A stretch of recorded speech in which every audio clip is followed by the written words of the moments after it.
Queridos, vamos lá, vamos compartilhar a palavra de Deus. Tenho certeza que Deus ele quer falar conosco nesse dia.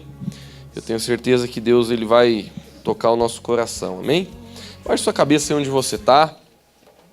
Nosso culto hoje vai ser um pouco mais, a palavra, vai ser um pouco mais rápida hoje, por conta da nosso tempo de testemunho, que foi muito bom. A gente ouviu o que Deus tem feito, na vida das nossas irmãs aí, mas vamos orar, pedir a Deus que Ele nos ajude a entender a palavra hoje. Amém? Pai, nós te louvamos, porque Tu és maravilhoso, Senhor, porque Tu és o nosso Deus. Não tem nada melhor do que te servir, do que ouvir a Tua voz e obedecer. Às vezes é um desafio, Pai, mas esse é a nossa decisão, esse é o intento do nosso coração, ouvir, Pai, a Tua palavra e obedecer. Pai, nos ensina, Senhor, a obedecer, nos ensina, Senhor Jesus, a andar na Tua presença. Deus, e mesmo quando a gente não entende, Pai, que a gente aprenda a obedecer. Em nome de Jesus, nós te louvamos. Amém. Queridos, abra comigo em Mateus capítulo 6, versículo 9. Se você pode, eu sei que talvez você nem precise abrir, porque você tenho certeza que a maioria de nós aqui, se não todos, a gente conhece esses versículos de cor, né? Aqui é a oração do Pai Nosso, a oração dominical, o título da minha Bíblia é essa. Então, queridos, aqui Jesus está ensinando os discípulos a orar. Esse versículo é importante, porque Jesus aqui ele está falando de coisas importantes. Jesus ele está ensinando seus discípulos de como falar com Deus, de como conversar com Deus, e quais eram as coisas principais que eles deveriam interceder e entender como princípio espiritual. Então vamos ler aqui. A partir do verso 9 diz assim, Jesus está dizendo: portanto vós orareis assim, Pai nosso que estais no céu, santificado seja o teu nome, venha o teu reino, faça a tua vontade, assim na terra como ela é feita no céu. O pão nosso de cada dia nos dá hoje, e perdoa as nossas dívidas, assim como nós temos perdoado aqueles que nos têm ofendido. E não nos deixei cair em tentação, mas livra-nos do mal, pois teu é o reino, o poder e a glória para sempre. Amém. Aí aqui parece que a oração acaba, porque geralmente a gente acaba a oração com amém, mas tem mais um versículozinho aqui para dar um empurrão em nós. Diz assim no verso 14, porque se perdoardes aos homens as vossas ofensas, também vosso Pai Celeste vos perdoará. Se, porém, não perdoardes aos homens as suas ofensas, tampouco vosso Pai vos perdoará as vossas ofensas. Querido, a gente talvez não vai assim perscrutar, não vai analisar versículo por versículo, mas aqui Jesus ele está querendo ensinar a gente que nós temos algumas coisas que nós precisamos como cristãos visualizar, a gente deve focar. Olha só, o versículo 10 diz assim, venha o teu reino e faça a tua vontade assim na terra como ela é feita no céu. Queridos, Jesus ele está literalmente dizendo para mim e para você que nós temos o direito, porque ele conquistou esse direito na cruz, não que a gente merecia, mas nós temos o direito, nós temos o poder e nós temos a autoridade para acessar coisas do céu e trazer para a terra. Não parece uma notícia boa? Amém? Queridos, eu sei que isso parece fantasia, parece que eu estou dizendo assim, estou trazendo o céu. Queridos, mas é literal, Jesus, ele conquistou isso para nós na cruz. Nós podemos acessar perdão, restauração, cura física, cura emocional, nós podemos acessar prosperidade, nós podemos acessar a presença de Deus, nós podemos acessar o amor de Deus, nós podemos acessar as riquezas do Senhor, e nós sabemos que não estamos falando de dinheiro, nós estamos falando das coisas que Deus quer conquistar para nós. Então, Jesus, querido, Ele quer que eu e você experimente o céu na terra. E essa é uma realidade para mim e para você difícil muitas vezes de aceitar, porque às vezes a gente está vivendo uma vida assim que a gente diz, Lucas, do céu, olha, tem pouco. Mas, queridos, eu e você, nós precisamos entender que Deus, Ele literalmente deseja que eu e você, a gente acesse o céu na nossa vida. E Jesus aqui, Ele fala vários outros princípios a respeito da nossa vida, a respeito da nossa provisão, a respeito de a gente perdoar uns aos outros. São princípios que regendo a nossa vida, e a gente olhando para esses princípios na presença de Deus, a gente consegue ter sucesso, a gente consegue ter uma vida plena, a gente consegue ter uma vida melhor. Então, são princípios em que a Bíblia vai narrando, vai falando que nos abençoam. Agora, nós, querido, nós precisamos colocar esse ponto de interrogação. Será que eu estou vivendo uma vida digna da que Jesus morreu por mim? Eu queria levar você a pensar um pouco. Eu sei que a resposta de todo mundo é não, porque a gente sabe o tanto que a gente ainda pode alcançar em Deus e tudo mais. Mas, sabe, queridos, eu queria colocar essa dúvida no seu coração. Será que não existe muito mais da presença de Deus, da graça de Deus, do amor de Deus? Será que não existe muito mais que Deus, Ele quer conquistar, Ele quer que a gente aprenda a viver nessa terra? Sabe, queridos, eu digo assim, né? Eu já vivi muito triste na minha vida, e muitas vezes a gente passa por muitas circunstâncias que tentam derrubar com a gente, como a gente fala, né? Mas nós temos acesso a uma alegria na presença de Deus que a gente não tem ideia. A gente tem acesso a uma paz que excede o entendimento. Queridos, sabe, eu sei que o exemplo ele já é gastado, mas literalmente o que muitas vezes eu e você a gente vive nessa vida é que Deus ele colocou, fazendo uma figura, né? Fazendo um sentido figurativo aqui agora. É como se muitas vezes a gente tivesse uma conta bancária cheio de dinheiro lá, como se a gente tivesse milhões de reais numa conta bancária, mas por a gente desconhecer essa conta, por a gente não conhecer a senha dessa conta. Imagina, você ter um dinheirão num cartão e não saber a senha do cartão. Ia dar uma raiva, né? Ia dar uma agonia, imagina. Então, queridos, sabe, o reino de Deus, eu sei que o exemplo é péssimo, mas o reino de Deus é parecido. Eu quero te dizer, queridos, que Jesus tem tanto para você. Tem tanto para você. Talvez você está aqui hoje dizendo assim, Lucas, estou triste. Jesus tem alegria para você. Lucas, estou sem paz. Jesus tem paz para você. Lucas, estou com culpa, condenação, fiz umas coisas aí que eu estou me sentindo meio mal. Jesus, ele tem perdão para você. Sabe, queridos, e nós aprendemos a comer da mesa de Deus, é aquilo que vai nos fartar. Porque você sabe que já tem um ditado popular, que eu acho que não é nem ditado, é uma verdade, que o homem é o que come, né? Não tem um ditado que diz assim? Porque é verdade, assim, né? À medida que a vida vai avançando, né, se a gente come bem, a gente fica bem. Se a gente não come bem, a gente começa a ver que não está comendo bem. Então, mas eu creio, queridos, que esse é um princípio espiritual também. Eu e você, nós somos o que nós comemos. Do que nós temos nos alimentado? Sabe, a palavra de Deus é uma fonte de alimento. A palavra de Deus é uma fonte de vida, é uma fonte de verdade. Se a gente busca ler a Bíblia, e não só ler, né, porque ler a gente pode ler muita coisa na vida, mas se a gente busca compreender e praticar, a nossa vida ela começa a ser transformada, ela começa a ser mudada. Assim como, né, essas mulheres falaram aqui, Deus está fazendo isso, aquela empolgação, Deus está fazendo aquilo. Queridos, Deus só faz algo na nossa vida quando a gente abre uma porta para Ele fazer. Lucas, como é que eu abro uma porta para Deus? Da mesma forma que a gente abre para Satanás. Satanás ele só entra na sua vida através do pecado. Jesus ele só pode entrar na sua vida através da obediência. Vou falar de novo para você pensar no que eu disse. Satanás ele entra na sua vida através de portas. Isso está na Bíblia, isso não é o que estou falando. Jesus ele mesmo disse, não deis lugar ao diabo. Jesus mesmo falou a respeito das portas que eu e você podemos abrir para o reino das trevas na nossa vida.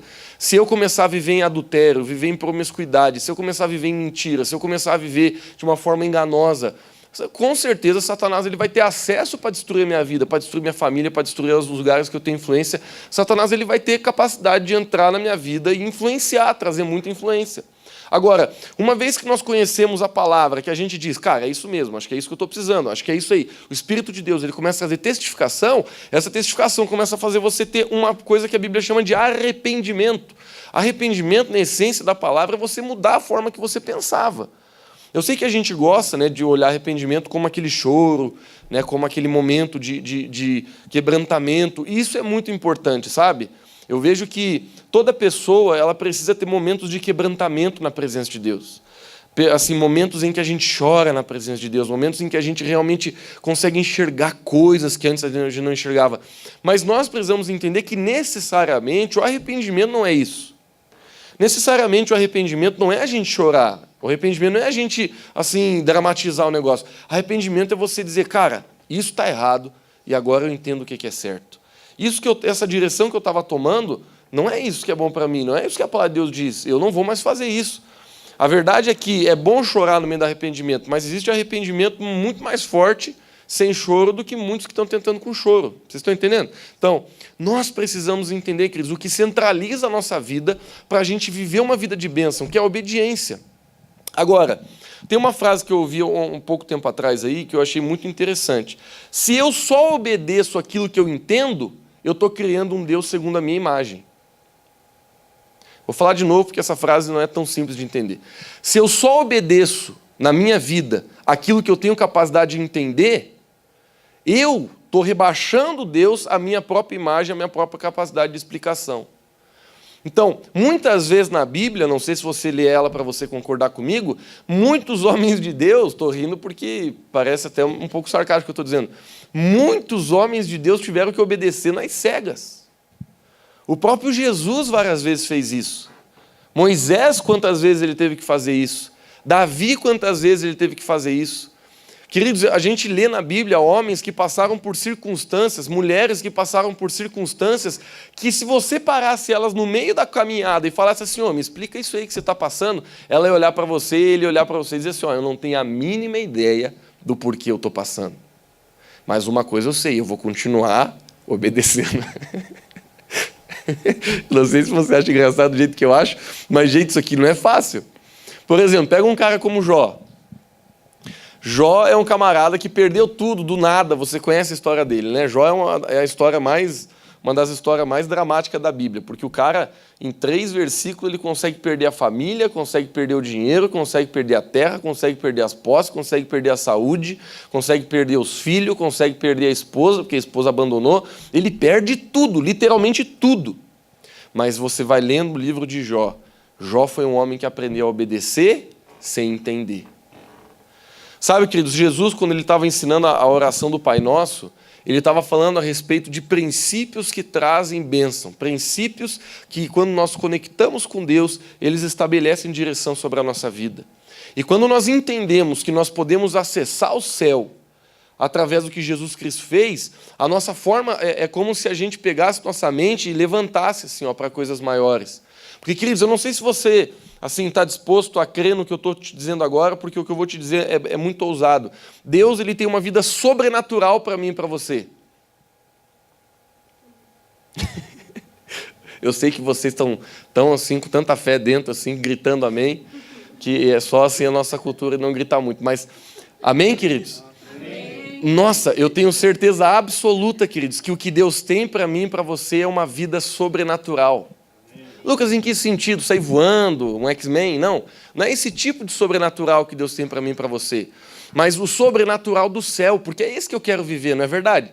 Eu não quero viver o sobrenatural do filme, do Superman, do Homem-Aranha. Eu quero viver o sobrenatural do céu, do reino de Deus, daquilo que eu vejo no céu, daquilo que eu vejo implementado no reino de Deus. Onde que isso? Como isso? Eu quero viver o sobrenatural, que quando tudo na minha vida está dando errado, eu estou feliz e em paz. Eu quero viver o sobrenatural, que quando eu vejo uma pessoa doente, eu coloco a mão e ela é curada. Eu quero viver o sobrenatural, de que quando tem uma pessoa longe de Deus, longe de Jesus, eu prego o evangelho para ela de forma simples, conto um testemunho, e ela entrega seu coração para Jesus, e ela é salva na minha frente. Queridos, eu quero viver o sobrenatural, de que quando eu não entendo as coisas que estão acontecendo na minha vida, mas Deus, ele me dá direção e força sobrenatural para me viver aquela fase. Quantos estão entendendo? A vida sobrenatural que Deus tem para mim e para você é para eu e você acessarmos recursos do céu. E se a Bíblia diz que são recursos do céu, é porque na terra não adianta procurar. Jesus mesmo uma vez falou, ele disse assim, gente, nessa terra aqui não fica se bobeando.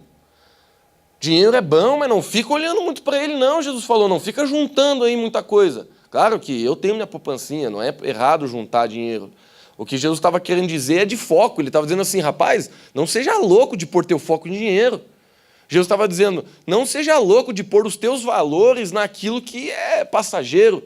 Carro, casa, todas essas coisas são coisas boas, quero ter, em nome de Jesus.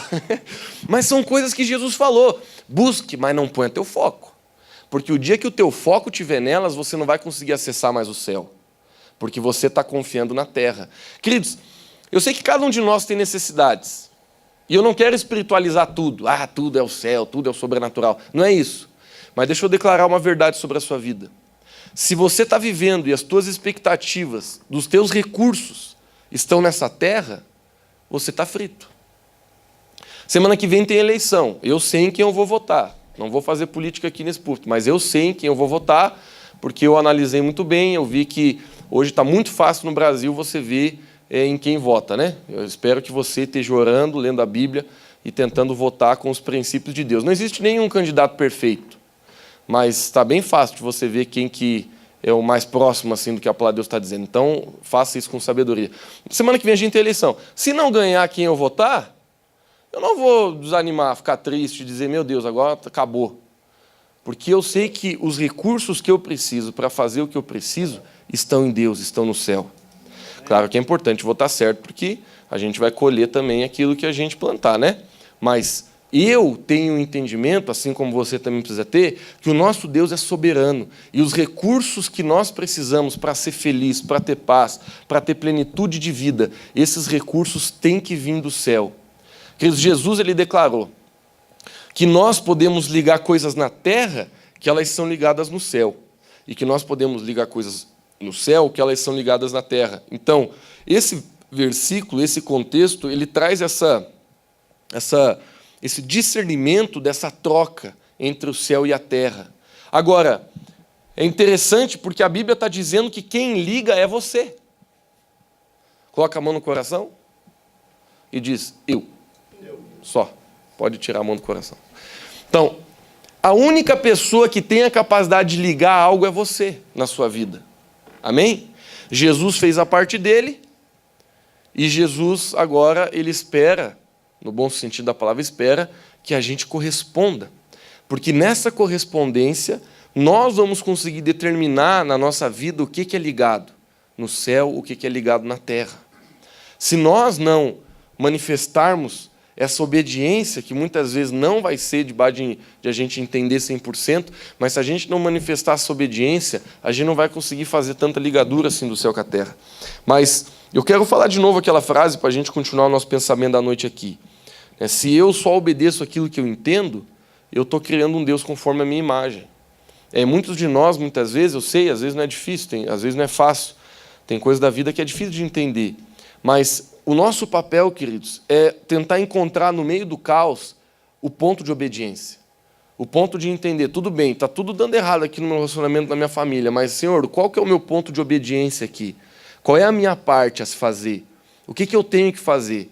Porque muitas vezes, quando a gente lê a Bíblia, Deus ele mandava homens fazer algumas coisas que não tinham muito sentido, mas era o ponto de obediência que Deus tinha para eles. Porque eles fazendo aquilo com coração, com verdade, Deus ele poderia liberar a bênção sobre a vida daquela situação, ou aquela circunstância, ou que seja o que for que estava acontecendo. A gente vê vários momentos assim em que Deus ele fez isso na Bíblia. Tem um versículo que eu gosto muito, que um general, um cara lá chegou para um homem de Deus e falou, ele tinha lepra, ele estava doente, e aí o homem de Deus falou, se joga 7 vezes lá no mar, 5 ou 7? 7, né?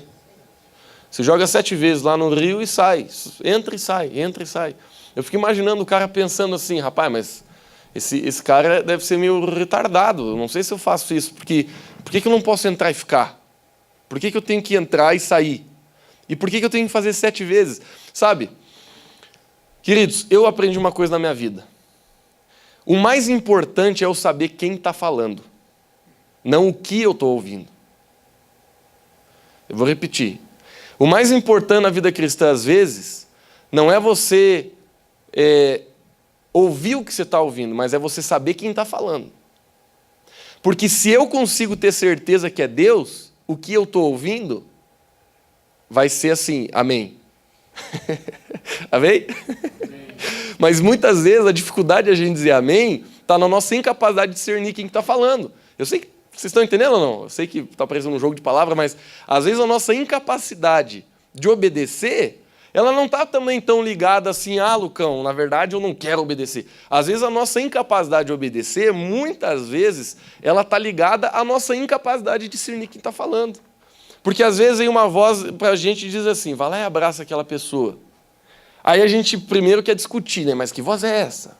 Daí se a gente tem problema de abraçar a pessoa, a gente vai começar a achar que não é Deus. Não, mas essa não é Deus que está fazendo isso aí. Eu acho que isso aí não... acho que deve ser um pensamento meu.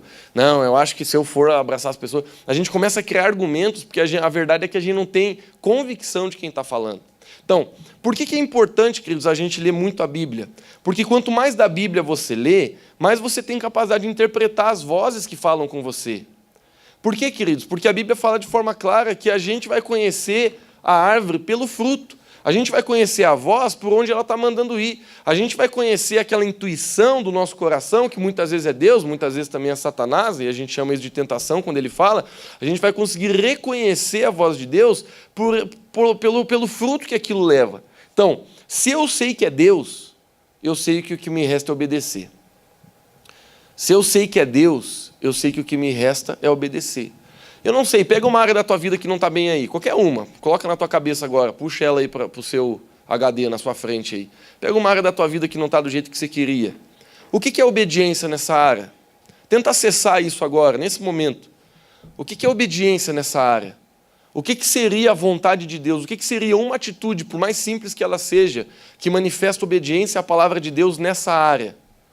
Você pode estar com um problema com alguém, por exemplo. O que é obediência nesse problema que você tem com alguém diante de Deus? Você pode estar com um problema financeiro. O que é obediência diante de Deus nesse problema financeiro? Você pode estar triste. O que é obediência diante de Deus, diante da sua tristeza? Você pode estar passando por qualquer coisa, queridos, mas o que é obediência no meio daquilo?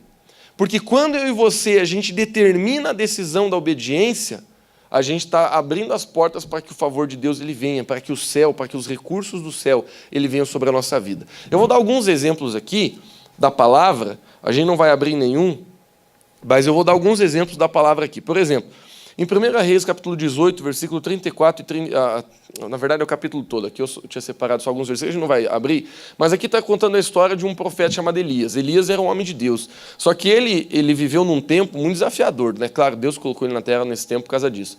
E Elias era um homem que estava vivendo na terra num tempo que Acabe e Jezabel estavam reinando sobre Israel. Acabe foi o pior rei que já existiu na nação de Israel, isso está escrito na Bíblia. Acabe ele foi o pior. Até porque não foi nem ele, né, que governou muito, foi a sua esposa Jezabel, porque ele era um pau-mandado. Então, ele não tinha voz para nada. E a mulher acabava reinando sobre tudo, e essa mulher chamada Jezabel, tenho certeza que, talvez você não leu na Bíblia, mas você já ouviu, né? Alguém fala, espírito diz essa Jezabel, essa mulher tem uma Jezabel. Então, Jezabel vem lá desse contexto aqui, de 1 Reis, porque essa mulher era terrível, ela era manipuladora, ela era braba, não tinha controle nenhum, ela dominava mesmo sobre o Acabe. E aí, queridos, a gente vê que essa mulher, ela manda matar todos os profetas de Deus, ela levanta profetas para Baal. Baal era um deus com letra minúscula, na verdade era um demônio, né? E aí esses profetas de Baal, eles tinham um certo poder, porque Satanás dava um certo poder para eles, mas eles tinham um outro cara lá, que agora eu não estou lembrando o nome dele, eu acho que começa com O, mas não sei se é o Obed, não lembro. Mas esse cara até conseguiu pegar uns 50 profetas de Deus, colocar escondido lá, e ficou alimentando eles com água e pão por um tempo. A Bíblia fala que escondeu, né, para não matarem, mas não tinha mais profeta de Deus assim caminhando pela rua, não tinha ninguém. E aí, queridos, apareceu Elias. Quando esse camarada, não estou lembrando o nome dele, ele viu Elias, ele falou assim, vai lá, avisa Acabe que Deus ele está prestes a fazer algo. E aí esse cara olhou e falou assim, se eu chegar para Acabe e dizer que você está vivo, ele já vai matar. Ele falou, não, vai lá, porque Deus vai fazer algo aqui. E aí ele foi, chegou, falou para Acabe ficou meio apavorado, como que Elias está vivo ainda? Pensei que todos os profetas de Deus estavam mortos. Aí quando Acabe chegou a Elias, aí a história fica forte. Elias, ele ouve algo de Deus. E tem hora que a gente ouve umas coisas de Deus, gente.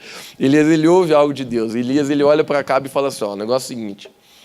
Ele não fala assim, diz o Senhor, pleitearei contra os profetas de Baal. Ele não fala isso. Ele fala só assim o que Deus está dirigindo. Ele diz, a gente vai ter uma briga. Você chama todos os profetas de Baal, era 450. Você chama todos os profetas de Baal. A gente vai para aquele monte, a gente vai estabelecer um altar. Você traz 2 cabritos, vocês têm o direito de escolher qual que vocês vão querer. Vocês preparem a oferenda de vocês. Vocês podem fazer a macumba que vocês quiserem. Vocês oram ao Deus de vocês. O Deus que fazer fogo descer do céu, esse é o Deus verdadeiro sobre Israel. Fechou? Aí o povo, né, estava junto. Sabe que o povo sempre quer ver briga, né? O povo sempre quer ver porrada. Então o povo gostou. Vamos lá, gostamos, isso aí, eu quero ver pau comer e tal. E os profetas de Baal olharam, acharam, me negaciaram, mas então vamos. Queridos, está na sua Bíblia, você pode ler. Eu sei que eu estou contando aqui uma versão um pouco adulterada, assim, no sentido de forma de contar, né? Mas não estou mentindo em nada para vocês. Aí, beleza, se formou lá os profetas de Baal, 450, gente. 450 pessoas é muita gente. Muita gente. 450 pessoas é muita gente. E Elias? Quem está achando aí que o negócio é lógico? Quem está achando aí que quando Deus fala, às vezes é lógico? Mas Elias está lá, ele sabe o que ele ouviu, porque ele sabe a fonte pelo que ele ouviu. Aí ele chega lá, sobe lá em cima do monte e ele fala, vocês podem fazer o de vocês aí. Está lá na sua Bíblia. Eles começam a fazer a maracutaia, começam a fazer a macumbaria, um pula por cima do negócio, aí uns lá, depois de algumas horas, como não estava descendo nada do céu, aí uns começaram a se cortar, a fazer sacrifício de si mesmo, para ver se descia algum demônio, alguma coisa, para tacar fogo naquele negócio. Queridos, nada, nada. Passou 1 hora, passou 2 horas, passou 3 horas, nada. Aí chegou a hora de Elias. Elias veio, um homem ouvindo a voz de Deus, confiante de que Deus estava com ele, ele chega e diz assim, traz água. Pode trazer bastante água. Aí todo mundo estranhou, ele falou, pode derramar em cima do altar aí. Aí eles derramaram em cima do altar. A Bíblia fala que, não é esse o termo que a Bíblia diz, mas para você entender, tinha até uns canteirinhos, assim, tipo de uns canteirinhos mesmo, assim, que escorria assim, o sangue, né? Porque esses altares eram preparados para o sangue escorrer, né? Então, a Bíblia diz que até esses canteiros ficaram cheios de água. E aí Elias fez uma oração simples. Elias fez uma oração curta, Elias fez uma oração. E quando ele terminou a oração, desceu a labareda. E começou a consumir todo o sacrifício que estava em cima, né, que era aquela ovelha, aquele cordeiro, e começou a lamber toda a água que estava ao redor daquilo. Queridos, tem alguns detalhes dentro dessa história que eles são interessantes, porque a água naquele tempo era talvez quase tão cara como ouro. Porque aquele tempo, ele estava vivendo um tempo de seca muito grande. Mas assim, quando eu falo muito grande, era muito grande. Então, o fato de Elias ter falado assim, traga água, ele estava falando, traga aquilo de mais valioso que existe e derrame sobre o altar. Sabe, queridos, eu quero compartilhar um princípio com vocês. A obediência sempre vai chegar ao ponto do sacrifício. A Bíblia fala que Jesus, num determinado momento do seu ministério, ele olha para a galera e diz assim, quem quer me seguir, tome a sua cruz e me siga. A palavra de Deus diz, o apóstolo Paulo, várias vezes, ele fala a respeito da forma que ele se via diante de Deus, e o apóstolo Paulo ele sempre declarava, não sou mais eu quem vivo, mas Cristo vive em mim. Um dos grandes problemas nossos é que a gente quer acessar o céu, a gente quer ver o poder de Deus, mas a gente não entende que o princípio do reino de Deus é que o fogo só desce diante de um sacrifício. Hoje, queridos, o sacrifício não é você pegar um cordeiro e tacar fogo. Hoje o sacrifício não é você fazer nada desse tipo. Hoje a Bíblia é clara em dizer que nós somos o sacrifício, nós vamos para o altar. Ô, loucos, vai me tacar fogo? Não. O sacrifício que eu e você fazemos é o sacrifício de nós colocarmos a nossa carne no altar. Nós colocarmos o nosso pecado, a nossa incredulidade, aquilo que não vem de Deus. Quando eu e você, a gente aprende a sacrificar aquilo que a gente tem que sacrificar e obedecer a Deus, é aí que a gente consegue ver o poder de Deus agir na nossa vida. Queridos, eu quero parar um pouco da minha mensagem, não é parar, eu quero só fazer um parênteses no meio da minha mensagem aqui, para te falar uma coisa. Muitas pessoas elas se questionam por que não vê o agir de Deus na vida delas. Talvez hoje você esteja aqui se questionando, falando, Lucas, não sei, rapaz, faz um tempo aí que eu estou esperando um agir de Deus na minha vida. E tem umas coisas que eu não vejo acontecer. Queridos, eu quero te falar com todo carinho. Um dos top 10 motivos para muitas vezes Deus ele não conseguir agir na nossa vida é porque a gente está com o lugar de sacrifício vazio. E quando a gente vive um estilo de vida em que a gente não sacrifica nada, tampouco desce o poder do céu. Sabe, eu quero dizer algo com muito carinho para você. Eu sei que Jesus é bom, Jesus é vida, Jesus é amor, Jesus é paz, Jesus é longanimidade, é misericórdia. Né? A misericórdia se renova a cada manhã, Ele é maravilhoso e tudo mais. Mas se eu e você queremos acessar o favor de Deus ele se manifesta diante do sacrifício. O favor de Deus ele se manifesta diante de você dizendo não para você mesmo. Agora, eu sempre gosto de equilibrar esse negócio de dizer não para si mesmo, porque tem muitas vezes, até na igreja muitas vezes é pregado não de forma errada, mas de forma desequilibrada, que não deixa de ser errada. Que Deus, quando Ele fala que a gente tem que sacrificar, é que a gente, como se a gente estivesse jogando tudo, sabe? Tipo, tudo assim. Meu Deus, eu não posso ter nada, eu não posso ter dinheiro, eu não posso ter sonho, eu não posso ter... Queridos, esse não é o nosso Deus. O nosso Deus é um Deus que põe sonhos no nosso coração. Ele põe desejos no nosso coração. Ele é um Deus, Ele é um Pai. Então, quando a Bíblia diz que nós devemos sacrificar algo, nós devemos sacrificar aquilo, queridos, que não é de Deus em nós. Que, se eu pudesse resumir numa palavra só para vocês, é a nossa carnalidade, a nossa vontade de errar, o nosso orgulho, Sabe, a gente tem muito disso dentro da gente, não é verdade? Se você for muito humilde assim, e você perguntar para Jesus, Jesus, eu tenho alguma coisa dentro de mim aí que não está fechando contigo?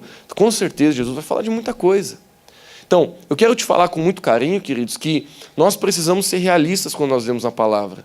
E a palavra é clara em dizer que se nós queremos andar debaixo do favor, se nós queremos andar debaixo do poder, se nós queremos andar debaixo dos recursos do céu para a nossa vida, nós precisamos ir para o altar.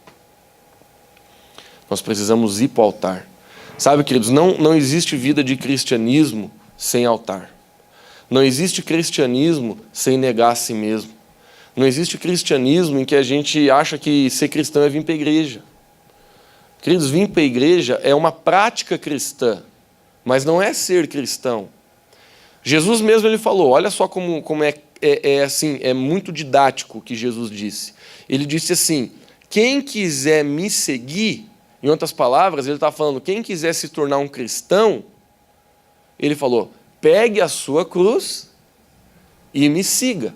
Então, Jesus está sendo extremamente didático, porque ele está falando assim, ó, uma das principais coisas que eu e você precisamos entender e aceitar, e não vai ser gostoso aceitar.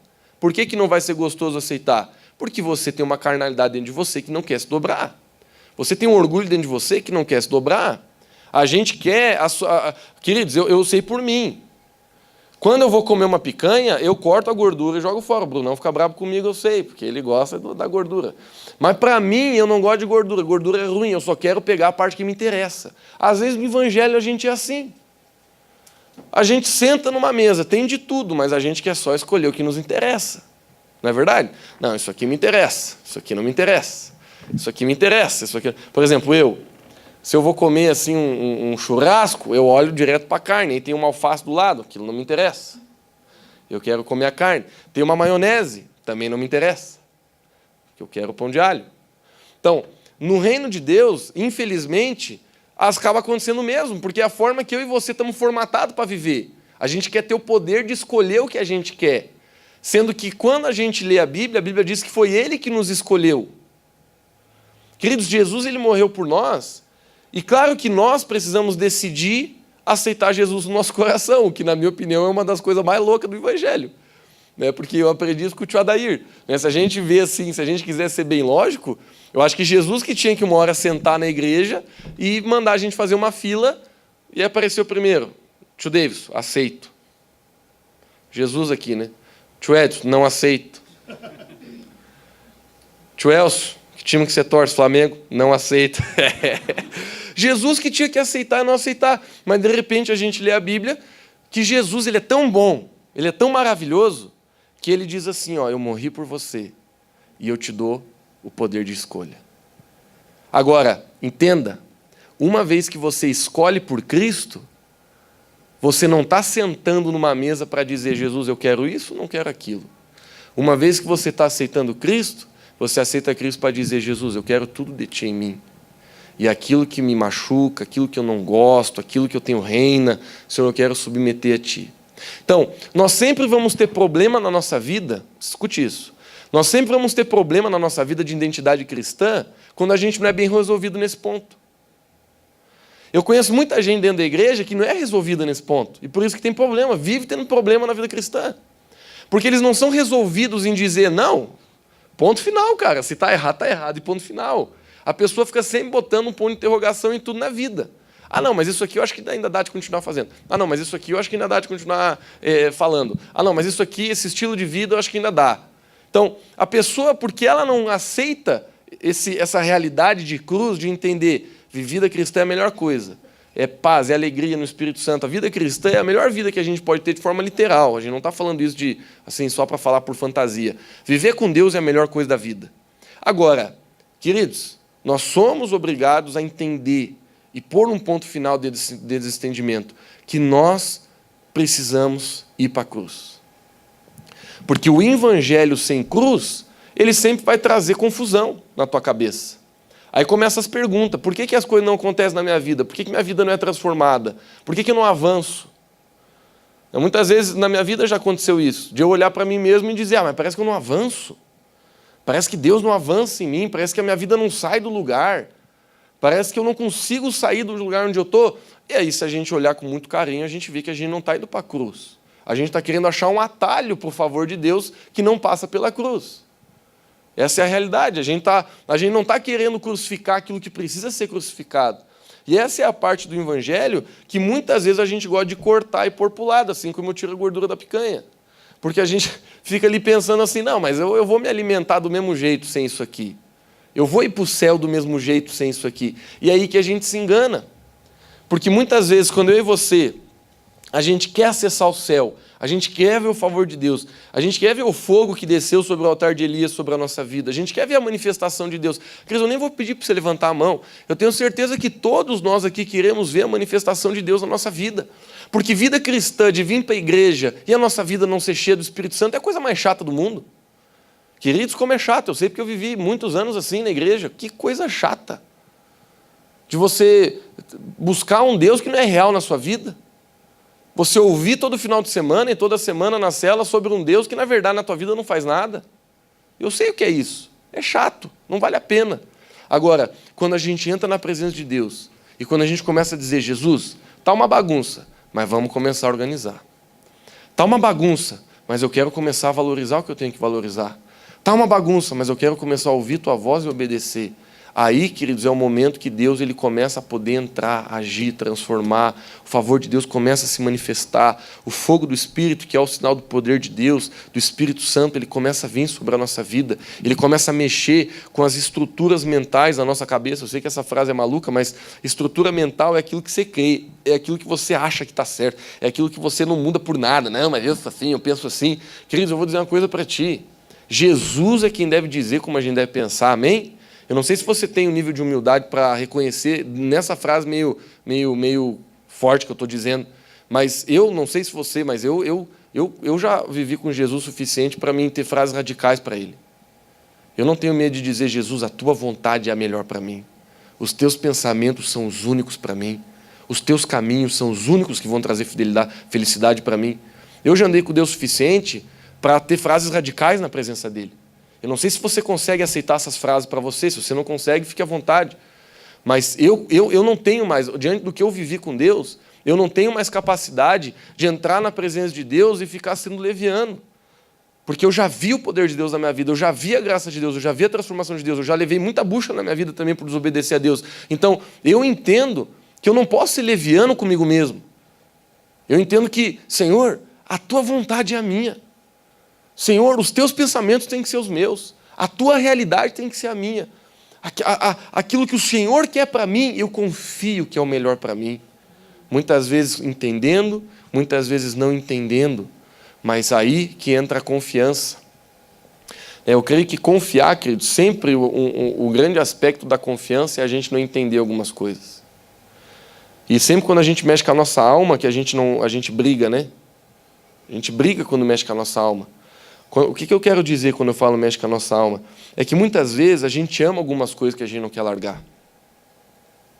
Eu não sei o que está vindo na tua cabeça agora, mas às vezes a gente ama uma prática, a gente ama uma situação, às vezes a gente ama uma cultura em que a gente vive. E tudo aquilo que a gente despertou algo na alma, é difícil de a gente discutir com Deus sobre elas.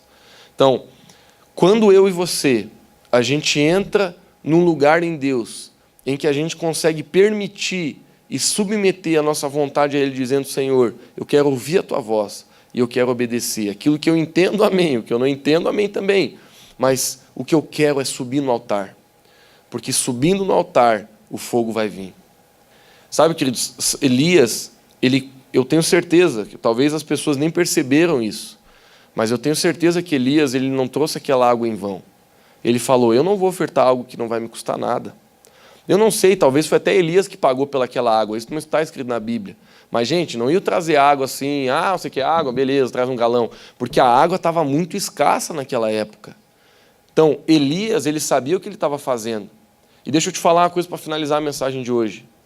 Se eu e você continuamos trazendo ofertas pequenas diante de Deus, a gente vai continuar sem ver o fogo dele sobre a nossa vida. Eu não estou falando de dinheiro, tá? Eu estou falando de oferta da sua vida, apesar de que, se a gente fosse falar de dinheiro, não mudava nada. Mas enquanto eu e você, a gente continuar achando que a gente pode ficar jogando migalha para Deus, migalha para o altar, a gente não vai ver o fogo. Eu sei pela minha própria vida.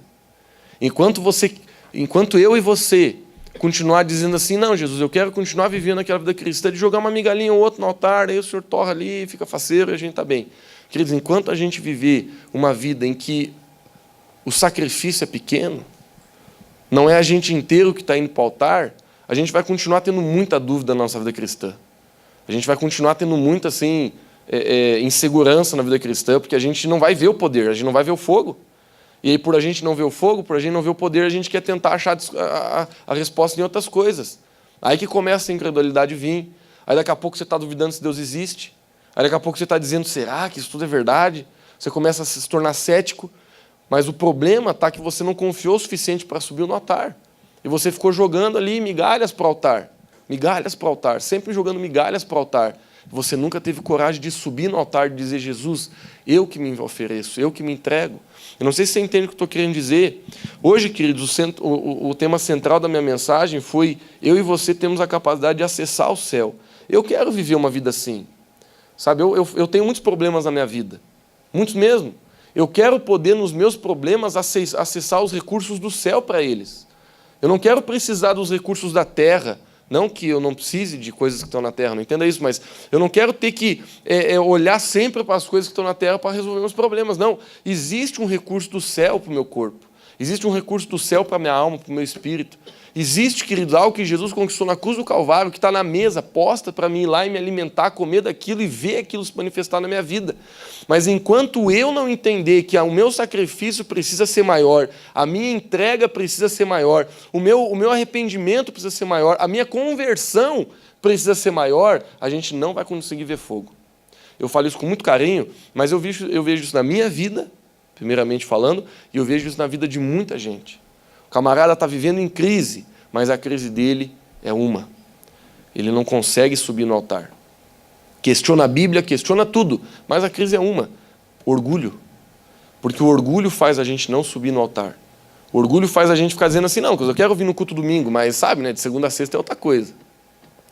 Eu quero vir no culto domingo, mas tem coisas que não adianta, cara. Eu tinha um tempo atrás aí, eu estava tentando evangelizar um cara lá em Lages, e aí, assim, eu estava indo já devagar, sabe? Eu já estava indo devagar, porque eu sabia que o camarada era meio sabonetão, assim, apertava. Então, eu já estava indo devagar.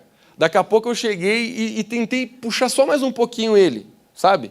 Só mais um pouquinho. Eu tentei só mais um dezinho. Eu tentei apertar ele assim para ver o que acontecia. Aí a mensagem que ele me mandou no WhatsApp foi assim, Lucão, eu estou indo devagar. Sabe, queridos, eu não sei, sabe, mas às vezes eu acho que é isso que a gente fala para Deus.